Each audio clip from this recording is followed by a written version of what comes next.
Okay, so I'm back real quick to try to quickly explain backlash and hand planes. So the way the depth adjuster works is that it engages with the yoke right here. And so when you turn the wheel, the depth adjuster, you can see the yoke moves, and this little piece on top, you can see it moves forward and back. Now that yoke is going to engage with the chip breaker. So when you put your blade in here, you can see it's going to move the blade forward and back. But if you look, you can see there's a little bit of a gap between the yoke and the chip breaker. And so there's a little bit of movement in there when you're switching directions, basically.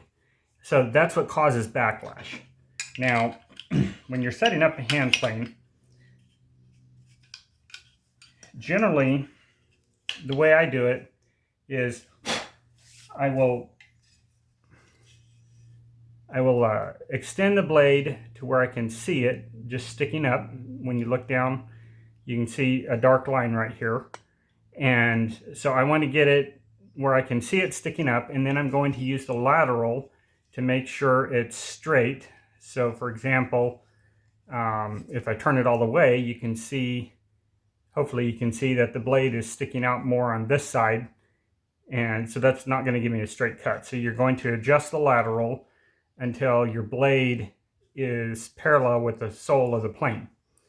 And that way you're going to get a straight cut. So I usually move it out far enough where I can see it.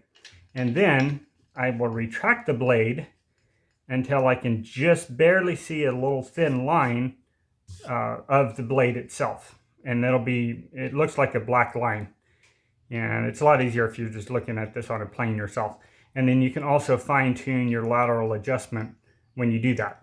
Now, so you can see just a little thin black line, and the blade is just barely sticking out. Now, when you're retracting the blade, because of the way the yoke engages, there's going to be a little bit of give. So typically what you want to do when you've got it set where you want to engage forward just a little bit, and you can feel it move freely, and then after a turn or two, it'll start to engage, and you can feel that it gets harder to turn. And so that's how you eliminate the backlash. Because if you've got it set where it's retracted all the way, and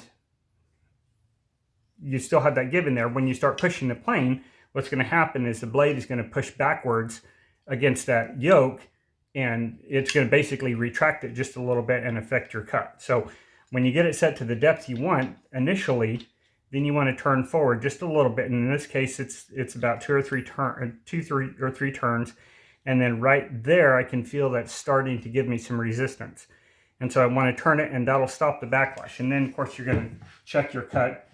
And in this case, I've got it a little bit too heavy. So I'm going to retract it just a little bit.